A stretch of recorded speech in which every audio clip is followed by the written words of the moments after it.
Hello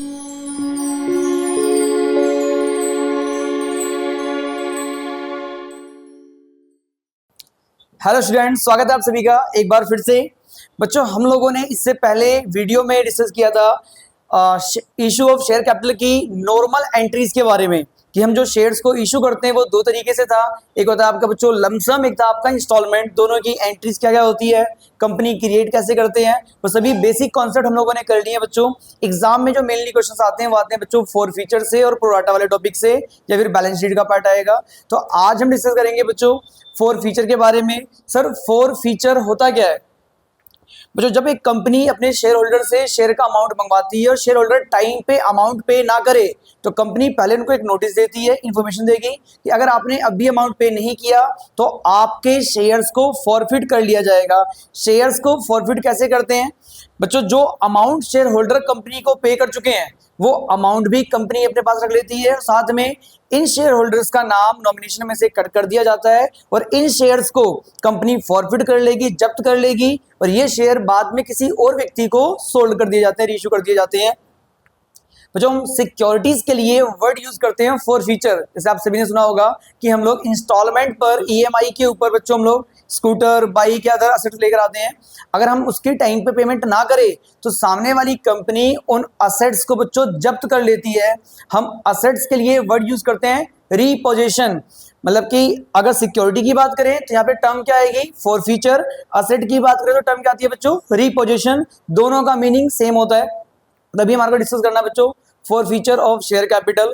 for feature of share capital को start करने से पहले हम कुछ इंपॉर्टेंट टर्म्स के बारे में जानते हैं कि सर फेस वैल्यू क्या होगी, कॉल्ड अप वैल्यू क्या होती है, पेड अप, अनपेड अप। तो बच्चों इसको मैं आपको एक एग्जांपल से समझाता हूँ।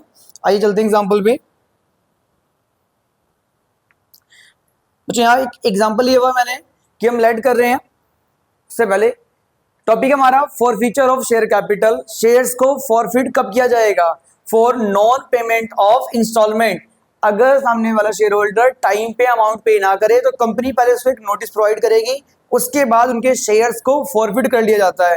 इट मींस जितना अमाउंट उन्होंने पे किया होगा कंपनी को वो पैसे कंपनी रख लेगी अपने पास और इन व्यक्तियों के नाम से शेयर्स को कट कर दिया जाता है और ये शेयर्स किसी और व्यक्ति को आगे रीइश्यू कर दिए जाते हैं। मतलब कि कंपनी के पास शेयर भी आ गए और जो अमाउंट था वो भी कंपनी का हो गया। तो जो अमाउंट मिला होगा वो फॉरफिट कर लिया जाएगा।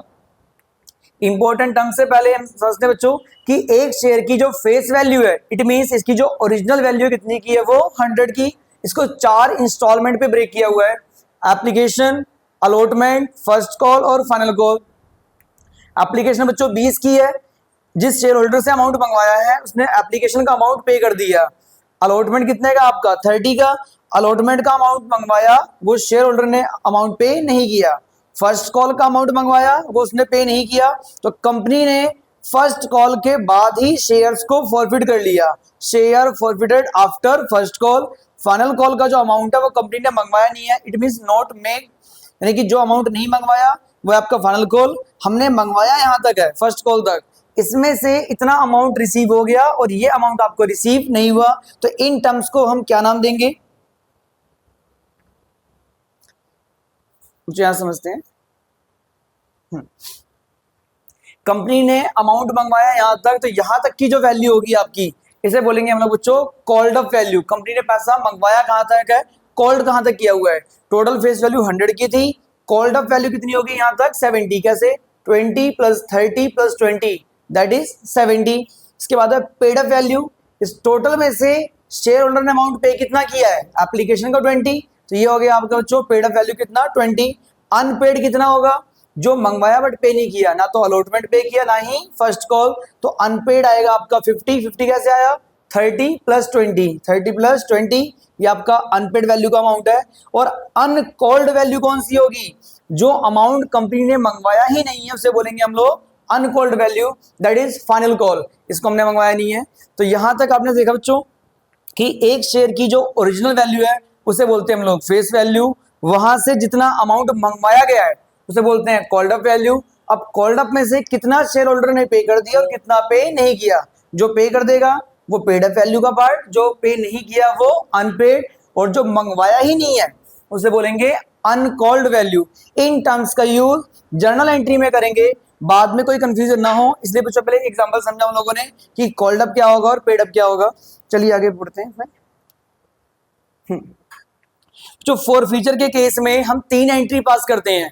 एक एंट्री होगी आपकी फॉरवर्ड की, मतलब जिसने अमाउंट पे नहीं किया उनके शेयर्स को कंपनी ने फॉरवर्ड कर लिया, उसके बाद इन शेयर्स को हम किसी और व्यक्ति को अलॉट कर देते हैं, किसी और व्यक्ति को रीइश्यू कर देते हैं। बच्चों जब फॉरवर्ड करेंगे तो कंपनी को प्रॉफिट होगा, जब शेयर्स को बेचा जाएगा तो उस केस में या तो कंपनी को प्रॉफिट होगा या फिर लॉस होगा। तो वहां से फर्स्ट एंट्री और सेकंड एंट्री से निकालते हैं कि फर्म का नेट प्रॉफिट कितना राइज हुआ। जो नेट प्रॉफिट होगा उसको हम पास करते हैं या ट्रांसफर करते हैं कैपिटल रिजर्व में। सर कैपिटल रिजर्व में ही ट्रांसफर क्यों करते हैं? बच्चों जो ये फॉरफिट के टाइम पे आपको बेनिफिट होगा, ये प्रॉफिट कभी कभार होता है, कभी कभार होने वाले प्रॉफिट को बोलते हैं हम लोग capital profit. Capital profit transfer होता है कैपिटल रिजर्व अकाउंट के अंदर। तो लास्ट एंट्री करते हैं कैपिटल रिजर्व की हम लोग। 3 एंट्री होंगी। पहली एंट्री शेयर्स को फॉरफिट करने की, सेकंड होगी आपकी इन शेयर्स को रीइश्यू करने की, एंड थर्ड जो नेट प्रॉफिट हुआ फर्म को वो हम ट्रांसफर करते हैं कहां पर? ट्रांसफर टू कैपिटल रिजर्व में। तो एक एक करके एंट्रीज को समझते हैं। पहले फर्स्ट एंट्री की बात करते हैं। फर्स्ट एंट्री के लिए जो एंट्री होगी, अगर हम शेयर्स को इश्यू करते हैं तो शेयर कैपिटल हमारी इंक्रीज होती है, बढ़ती है, उसका नाम दिखाते हैं क्रेडिट साइड में। शेयर्स को जब आप फॉरफिट कर लेंगे तो फर्म का शेयर कैपिटल का अमाउंट कम हो जाएगा। और बेसिक जनरल एंट्री रूल के लिए आप लोगों ने पढ़ रखा है, कैपिटल की वैल्यू बढ़ेगी तो क्रेडिट साइड में, कैपिटल की वैल्यू कम हो जाएगी तो डेबिट साइड में। तो डेबिट में रिकॉर्ड करेंगे शेयर कैपिटल अकाउंट। सर ये डेबिट में नाम क्यों आया शेयर कैपिटल अकाउंट वाला जो पार्ट है? क्योंकि हमारा कैपिटल का बैलेंस कम हो गया। मेन है कि इनके अंदर वैल्यूज क्या क्या आती हैं। इसमें वैल्यू आएगी number of share forfeited into में कॉल्ड अप वैल्यू। एक कंपनी ने जितने शेयर इशू कर रखे हैं हम उनकी बात नहीं करेंगे, उनमें से जो डिफॉल्टर शेयर होल्डर्स हैं जिन्होंने टाइम पे अमाउंट पे नहीं किया, जिनके शेयर को हम फॉरफिट कर रहे हैं, केवल उन्हीं की बात करेंगे। कंपनी ने जितने शेयर फॉरफिट किए हैं उसको आप लोग क्वेश्चन में रीड करेंगे, देखें कितने नंबर ऑफ शेयर्स हैं वो, इनटू में कॉल्ड अप वैल्यू। यहाँ पे ध्यान देना, यहाँ पर फेस वैल्यू नहीं आता, कौन सा अमाउंट आता है बच्चों? Called up. और कॉल्ड अप वैल्यू होती क्या है? जब हम शेयर्स को फॉरफिट करेंगे उससे पहले तक का सारा अमाउंट जो होगा वो क्या कहलाएगा? आपका कॉल्ड अप वैल्यू। कंपनी ने अमाउंट मंगवाया कहां तक है? तो फर्स्ट एंट्री होगी, फर्स्ट एंट्री का जो फर्स्ट लाइन है share capital account debit, value आएगी number of share forfeited into में कॉल्ड अप वैल्यू। और जो ये सिक्योरिटी प्रीमियम वाला पार्ट है ये भी एंट्री में आ सकता है, बट ये बच्चों हर केस में नहीं आएगा। इस वाले पार्ट पे ध्यान देना, सिक्योरिटी प्रीमियम अकाउंट डेबिट में कब आता है और कब नहीं आता। अगर शेयर्स को इश्यू किया है सिक्योरिटी प्रीमियम पे तो इसके 2 केस होते हैं। प्रीमियम का अमाउंट कंपनी को रिसीव हो गया या रिसीव नहीं हुआ। अगर प्रीमियम का अमाउंट कंपनी को रिसीव हो चुका है तो बच्चों वो ट्रांसफर हो जाता है सिक्योरिटी प्रीमियम रिजर्व अकाउंट में, वो अमाउंट कहीं पे भी रिकॉर्ड नहीं होगा फॉरवर्ड की एंट्री के अंदर। इस एंट्री में सिक्योरिटी प्रीमियम तब रिकॉर्ड करते हैं जब कंपनी ने प्रीमियम का पैसा मंगवाया हो और वो कंपनी को रिसीव ना हुआ हो। पैसा आने वाला था बट आया नहीं तो फर्म का लॉस हो गया। लॉस को कहां दिखाते हैं हम लोग बच्चों? डेबिट साइड में। रूल क्या बोलता है? Debit all expense and losses, credit all income and gain. अगर सिक्योरिटी प्रीमियम का अमाउंट हमें रिसीव ना हो तो कहां जाएगा बच्चों? वो डेबिट साइड में। वैल्यू क्या आएगी? जितने शेयर फॉरवर्ड किए हैं वो इनटू में प्रीमियम नॉट रिसीव, जितना प्रीमियम नहीं मिला उसी से मल्टीप्लाई करेंगे, सारे प्रीमियम से मल्टीप्लाई नहीं करना। यहाँ पे बच्चों एक नोट भी है, if security premium received in this case it's not recorded in forfeited entry because it's transfer into the security premium reserve account। क्योंकि कहां पे ट्रांसफर हो जाता है ये? सिक्योरिटी प्रीमियम रिजर्व अकाउंट में। तो क्वेश्चन 2 ही होते हैं बच्चों, या तो शेयर पार पे इश्यू किए जाते हैं या फिर प्रीमियम पे। प्रीमियम वाले केस में ये फर्स्ट एंट्री के अंदर जो मैक्सिमम पार्ट आएगा बच्चों वो मेंशन किया हुआ है यहाँ पे। डेबिट साइड में प्रीमियम तब आएगा जब आपको रिसीव ना हुआ हो, क्योंकि अमाउंट आने वाला था बट आया नहीं तो फर्म के लिए लॉस हो गया और लॉस को रिकॉर्ड करते हैं डेबिट में। यानी डेबिट में 2 नाम आएंगे आपके। क्रेडिट में क्या आएगा? टू शेयर फॉरफिटेड अकाउंट, जितना अमाउंट कंपनी को रिसीव हो जाता है वही दिखाते हैं हम लोग फॉरफिट के अंदर। तो इसके सामने जो वैल्यू आएगी number of share forfeited into में इंस्टॉलमेंट रिसीव, मल्टीप्लाई किससे करेंगे हम लोग? इंस्टॉलमेंट रिसीव से। और टू अनपेड कॉल्स या इंस्टॉलमेंट, जो इंस्टॉलमेंट आपको रिसीव नहीं हुई उनका नाम सेपरेट नीचे दिखा देंगे, लेट करते हैं कि आपको अलॉटमेंट का अमाउंट नहीं मिला, तो टू शेयर अलॉटमेंट अकाउंट। आपको फर्स्ट कॉल नहीं मिला तो to share first call account, मतलब जो भी इंस्टॉलमेंट नहीं मिलेगी उसका नाम कहा जाएगा बच्चों क्रेडिट साइड में। ये हमारी फर्स्ट एंट्री है किसकी, फॉरफिट की। फॉरफिट वाली एंट्री के अंदर दो नाम डेबिट में आए, शेयर कैपिटल का और प्रीमियम का। शेयर कैपिटल का नाम तो हर बार आएगा डेबिट में क्योंकि हमारी कैपिटल का बैलेंस कम हो रहा है। प्रीमियम का नाम तब रिकॉर्ड करेंगे जब फर्म को रिसीव ना हो, क्योंकि फर्म के लिए बच्चों लॉस हो जाएगा। क्रेडिट में जितना अमाउंट रिसीव हो गया उसको हम फॉरफिट कर लेते हैं, जाएगा फॉरफिट अकाउंट में, और जो इंस्टॉलमेंट नहीं मिलेगी उसका नाम क्रेडिट में आएगा। क्योंकि इंस्टॉलमेंट अगर रिसीव होती तो एंट्री क्या होती है, बैंक अकाउंट डेबिट, जो इंस्टॉलमेंट होगी उसका नाम। अब हमको रिसीव नहीं हो रहा तो कैपिटल का नाम आ जाएगा डेबिट में, जो इंस्टॉलमेंट होगी उसका नाम आ जाएगा क्रेडिट में, जो रिसीव नहीं हो। तो बच्चों ये इसकी होती है फर्स्ट एंट्री। अब करते हैं इसमें हम लोग सेकंड एंट्री। सेकंड एंट्री होगी, इन शेयर्स को फॉरफिट करने के बाद कंपनी इन शेयर्स को किसी और व्यक्ति को रीइश्यू करती है।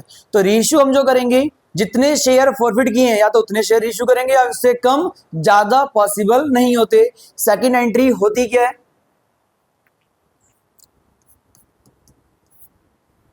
जो जब शेयर्स को हम रीइश्यू करेंगे तो उस केस में कंपनी ने शेयर किसी को बेचे, हमारा फंड आ गया तो बैंक अकाउंट डेबिट, और जो शेयर बेचे बच्चों हमारे लिए शेयर कैपिटल का पार्ट है, तो एंट्री नॉर्मल करेंगे इसकी, हम लोग इंस्टॉलमेंट में नहीं कर रहे। बैंक अकाउंट डेबिट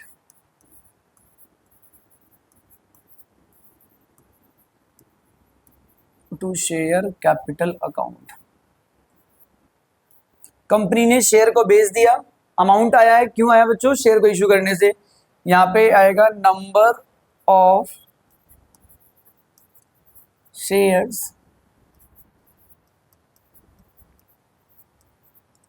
फॉरफिट, तो हमने जितने शेयर किए हैं या तो उतने रीइश्यू करेंगे या उससे कम, तो जितने शेयर रीइश्यू किए गए मार्केट में वो आएंगे, इनटू में री इश्यू प्राइस, इनको हम बेच कितने में रहे हैं, री इश्यूड, जिस वैल्यू पे इनको आगे मार्केट में रीइश्यू किया गया है उससे मल्टीप्लाई कर देंगे। बच्चों ये मेन पार्ट है, यहां ध्यान देना, नंबर ऑफ शेयर्स री इश्यूड इनटू में कॉल्ड अप वैल्यू या फिर फेस वैल्यू।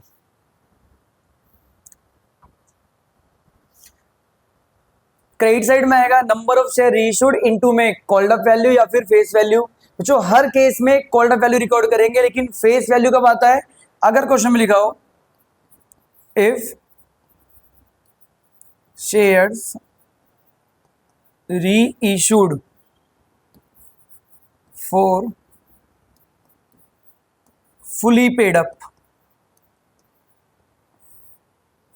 ये वर्ड लिखा हो शेयर्स को रीइश्यू किया गया है फॉर फुली पेड अप के लिए, इट मींस जो पैसा रह गया था वो भी हम इन लोगों से मंगवा रहे हैं। अगर फुली पेड अप के लिए रीइश्यू करेंगे तो यहाँ पे इंटू करेंगे हम लोग फेस वैल्यू से, अदरवाइज हर केस में किससे मल्टीप्लाई होगा, ये कॉल्ड अप वैल्यू से। नहीं, जो फर्स्ट एंट्री में आया था यहाँ पे अमाउंट, वही अमाउंट यहाँ रिकॉर्ड होगा। तो यहाँ पर बच्चे कन्फ्यूज होते हैं, सर कॉल्ड अप वैल्यू कब आएगी और फेस वैल्यू कब आएगी। फेस वैल्यू आती है जब री इश्यू वाली लाइन में क्या लिखा गया है कि भाई शेयर्स को रीइश्यू किया गया है किसके लिए, फॉर फुली पेड अप के लिए। इट मींस जो अमाउंट रिमेनिंग रह गया था, जो हमने नहीं मंगवाया था, वो अमाउंट भी इस नए वाले शेयर होल्डर से मंगवा रहे हैं हम लोग, यानी उससे मंगवाया इतना, उसने पे कर दिया इतना। अब या तो अमाउंट ज्यादा मिलेगा या फिर कम मिलेगा। अगर शेयर है बच्चों कम के, इसको रीइश्यू कर दिया ज्यादा में, तो जब ज्यादा में रीइश्यू करेंगे तो अमाउंट आएगा नीचे। शेयर जब हम ज्यादा अमाउंट में बेचते हैं बच्चों तो वो होता है सिक्योरिटी प्रीमियम, यानी ये आएगा आपका बैलेंसिंग फिगर से। क्रेडिट में बैलेंस आएगा तो सिक्योरिटी प्रीमियम अकाउंट, और हो सकता है अमाउंट डेबिट में आए, डेबिट में आएगा तो उसको रिकॉर्ड करेंगे शेयर फॉरफिटेड अकाउंट। सर ये फॉरफिट के नाम से क्यों आया बच्चों, फर्स्ट एंट्री जो थी वो थी शेयर को फॉरफिट करने की। जब शेयर को फॉरफिट किया तो जो बेनिफिट हुआ कंपनी को वो रिकॉर्ड किया हम लोगों ने शेयर फॉरफिट के नाम से। जब इन शेयर्स को किसी और को बेचा गया और कम रेट में बेचा है तो फर्म को लॉस होगा, तो वो लॉस भी किस नाम से आएगा आपका, शेयर फॉरफिट के नाम से। प्रॉफिट हुआ वो भी फॉरफिट के नाम से, लॉस हुआ वो भी फॉरफिट के नाम से। अब हम निकालते हैं यहां से बच्चों की नेट प्रॉफिट कितना राइज हुआ कंपनी का। जो नेट प्रॉफिट होगा वो हम ट्रांसफर कर देंगे कैपिटल रिजर्व में। फर्स्ट एंट्री का अमाउंट था प्रॉफिट, सेकंड एंट्री में क्या बच्चों आपका ये लॉस, थर्ड होती है share forfeited account debit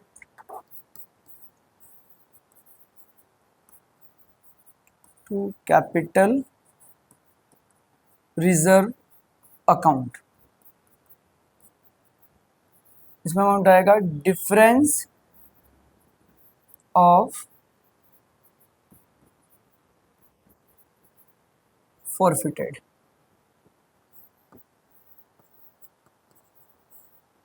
being transfer into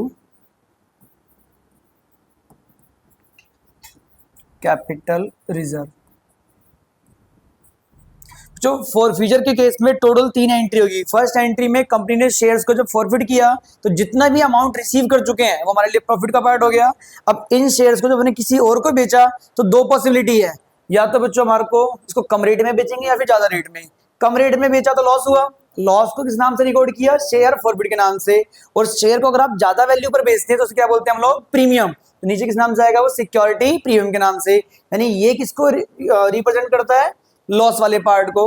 अब हम निकालेंगे फर्स्ट और सेकंड एंट्री को मिलाकर कंपनी को ओवरऑल कितना प्रॉफिट हुआ है। जो ओवरऑल प्रॉफिट होगा वो हम अपने पास नहीं रखेंगे बच्चों, से ट्रांसफर कहां करते हैं, कैपिटल रिजर्व अकाउंट में।